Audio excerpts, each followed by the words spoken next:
tagal po ng response time nila. So, 7 days, 7 to 12 days. I am very disappointed po sa PLDT, sa area na to.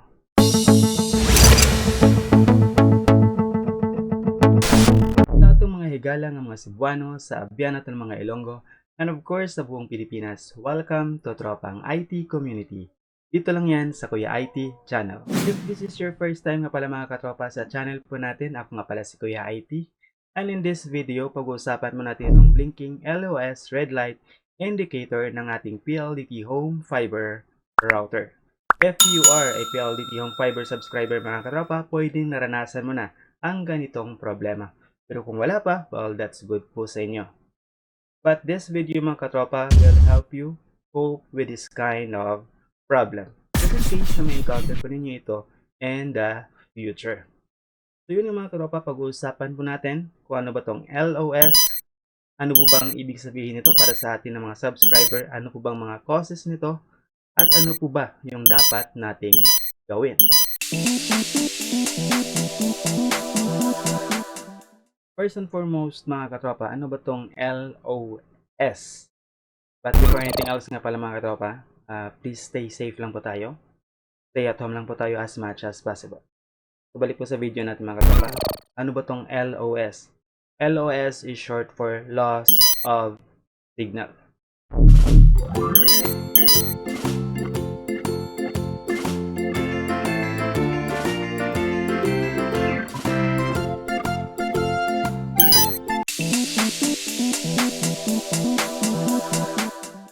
Ano namang ibig sabihin nito mga katropa sa atin ng mga PLDT Home Fibr subscriber? Well, ang ibig sabihin po niyan mga katropa, right then and there, pag-read po ng ating LOS sa ating PLDT Home Fibrs, automatically mga katropa, wala na po tayong internet connection. And sadly mga katropa, it will take some time para maayos po ang ganitong problema. Ang time frame po ni PLDT mga katropa ay 3 to 6 days. At ano naman ang mga causes nito mga katropa? Well, in my personal experience, tatlo lang po yung alam ko mga katropa. Una, ay pwede pong may lost connection lang between your PLDT Home Fibr Modem router or gateways, patch cord at ng inner optical outlet or mas kilala po natin na Fiber Home white box. Pangalawa, pwedeng may damage po or may problema po yung NAP box or cabinet ng PLDT Home Fibr sa lugar ninyo. And pangatlo, pwede din pong may damage or may problema yung PLDT Home Fibr cable na kung saan naka-attach po yung ating PLDT Home Fibr NAP box or NAP cabinets. So ano naman po yung dapat nating gawin mga katropa just in case na may encounter po natin ang ganitong problema kapag nag-blink na po yung LOS red light ng ating PLDT Home Fibr router. So una sa lahat mga katropa is don't panic. Yes mga katropa. Kahit sa anong bagay, kahit anong problema, dapat hindi po tayo magpanik para makapag-isip po tayo ng maayos. Pangalawa, please control your temper. Control your emotion. Yan mga katropa. I know that this is a very stressful situation. I got a bad feeling about this. Lalo na mga katropa, mapapaiyak ka talaga kapag may deadlines na dapat mong ma-meet at posibleng hindi mo na ma-meet dahil wala ka ng internet connection. Number 3 is troubleshoot and investigate. So, depende din yun mga katropa, pwede din investigate and troubleshoot. Yun. Ako personally mga katropa, kapag na-encounter ko ang ganitong problema, ang itong blinking red light ng LOS, may tatlo po akong ginagawa. Una ay tinatanong ko po yung kapitbahay namin na alam ko po na pareho po kami ng NAP box. Pareho lang po yung NAP box na pinagkukunan po namin ng connection.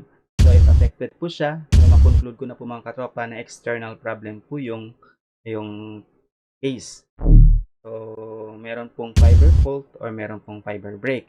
Pero kapag hindi siya affected mga katropa, well, pupunta tayo sa number 2, nag-troubleshoot po ako mga katropa. So, and ang both ends po ng ating patch cord, push ko po yan sa ilalim ng ating PLDT Home Fibr router, and then sa inner optical outlet. So, katamtaman lang po yung force mga katropa. Dapat hindi po excessive yung force na i-apply po ninyo. And then, sa number 3, kapag pa rin naayos yung problema, LOS red pa din, lumalabas po ako mga katropa at mas nagtatanong pa po ako ng iba ko pang kapitbahay na pareho din po yung knockbox namin. Kasi meron din pong cases mga katropa na yung affected una-una ay 3 lang. Pero yung 5 ay hindi sila affected. Kasi nga, merong wire na naputol. So, yung unang affected is 3 lang muna. And then, after 12 hours, after 24 hours, saka pa naputol yung lahat. Saka pa din po yung nagreklamo yung ibang mga subscribers. So, meron pong cases na ganon. Actually mga katropa, ang paglabas, ang pag-check sa knockbox, ang pag-check sa fiber cable, hindi naman po kayo obligado na gawin yan. But ako personally, I just want to know the extent of the problem. Kasi nga, para pag tumawag po ako sa 171 sa technical support ng PLDT, meron po akong marilaying information and hoping na pamamagitan yan, alam na, ma-narrow down po nila yung problema at ma-solve po nila yung problem in a short period of time. So, nasa number 4 na po tayo mga katropa. This time, tatawagan na po natin yung PLDT Technical Support. Kaya lang po tayo ng 171. Kapag LOS, hindi po nyo magamit ang inyong telepono. So, gamitin nyo lang po yung cellphone niyo na merong SIM card na SAN, na PMT at saka Smart na SIM card. Yan. And then dialing 171, input nyo lang yung telephone number ninyo with area code. Tapos, ano lang mga katropa, pakinggan nyo lang voice prompt. Usually press 2 yan kapag technical support, pero minsan press 4 din. And then explain your situation.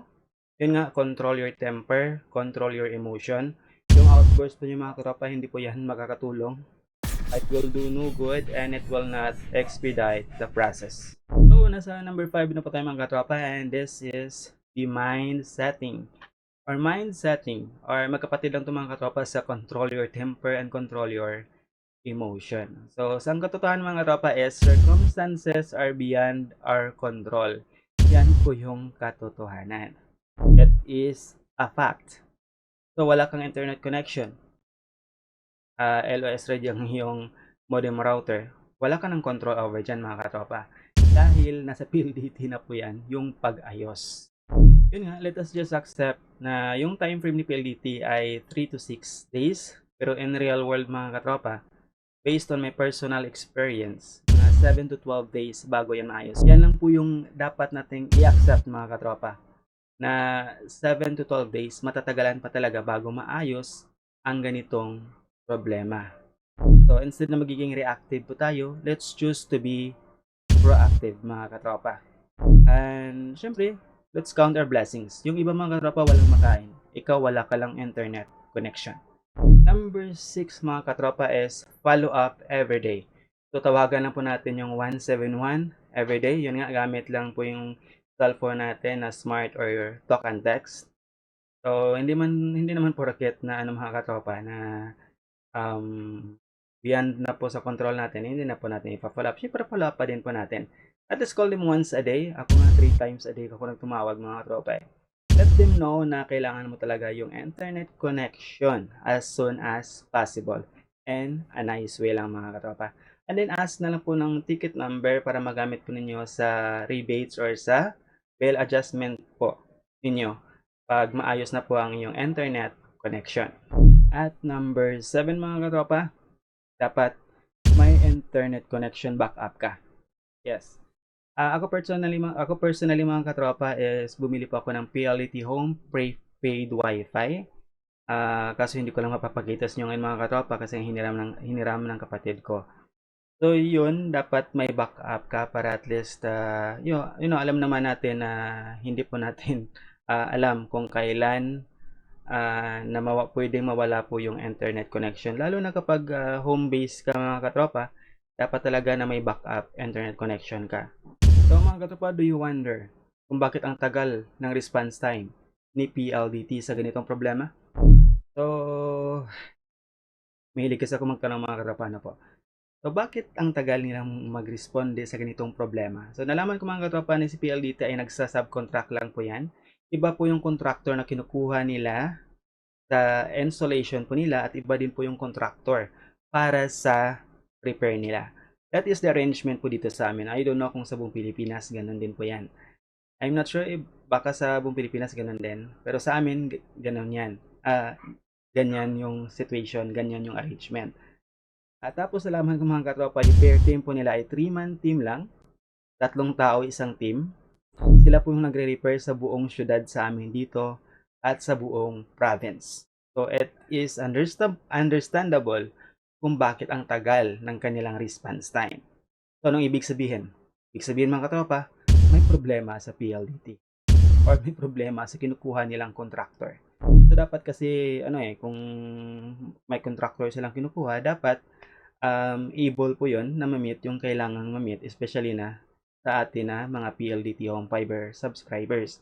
So dapat yung response time is 24 hours. Sana kapag ganito yung mga problema, dapat at least 24 hours. That is acceptable na mga katropa.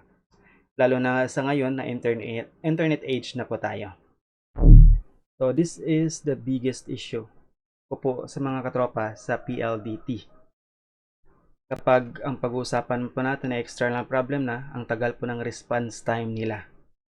So 7 days, 7 to 12 days. I am very disappointed po sa PLDT sa area na to. So I hope po na maayos po nila to. I hope na at least mapababa po nila ng 24 hours. Okay na po sa akin yan. So in this area mga katropa sa ngayon, I will rate PLDT 3 out of 10. Kayo mga katropa, anong ratings nyo sa PLDT with regards to their response time? So hanggang dito na lang mga katropa. Maraming salamat po sa inyong panonood. And until next time, keep on learning.